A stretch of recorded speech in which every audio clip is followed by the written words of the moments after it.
There was once a boy named Aarav.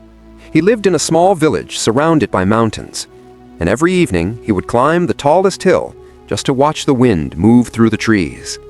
He believed the wind understood him, because whenever life felt confusing, whenever he didn't know what direction to take, the wind was the only thing that made him feel calm. But one day, everything changed. Life hit him harder than ever before. His exam results didn't match his expectations. The people he trusted drifted away, and every plan he had for the future slowly began falling apart. For the first time, Aarav didn't climb his hill. He didn't watch the wind. He didn't feel like himself anymore. Days passed. Weeks passed. Aarav felt stuck, like the world was moving and he was frozen in time. One morning, his grandmother noticed him sitting quietly, staring at the floor. She sat beside him and asked gently, "Why don't you climb your hill anymore?" Aarav didn't look up. He whispered, "What's the point? No matter how much I try, life isn't moving." His grandmother smiled softly. "Maybe life is moving, just not in the way you expect." She began telling him a story, one he had never heard before. "When I was your age," she said, "I planted a mango seed in the backyard. Every day I looked at the soil, thinking the tree would appear the next morning." She laughed gently. "But nothing showed up for weeks. I got angry. I thought the seed was useless. I even wanted to dig it out." Aarav raised his head slightly. "But my father stopped me," she continued. "He said, 'Some things grow under the soil long before they grow above it.' And when the tree finally grew, it became the strongest one in our garden."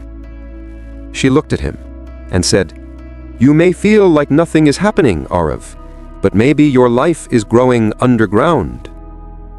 That evening, Aarav decided to climb the hill again, for old time's sake, just to see if the wind still remembered him.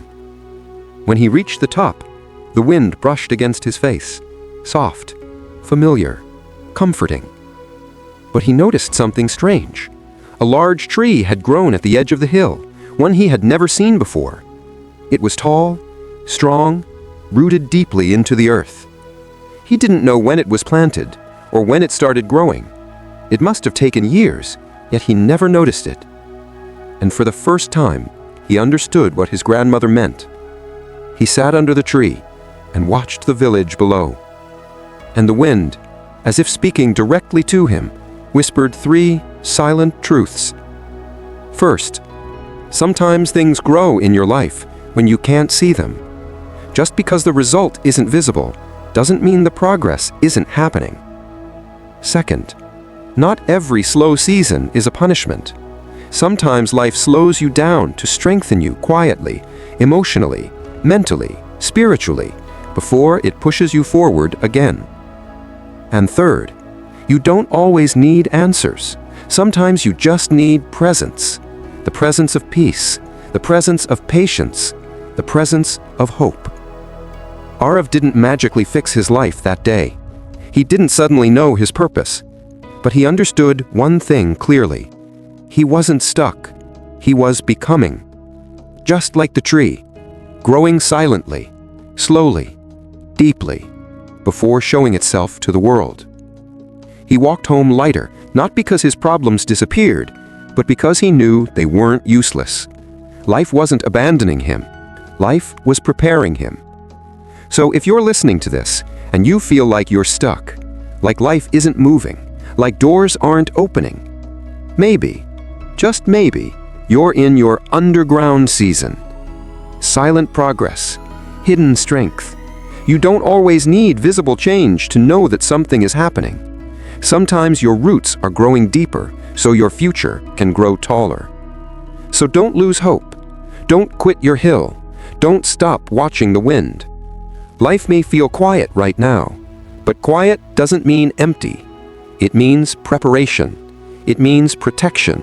It means formation. And one day, when you least expect it, your tree will appear.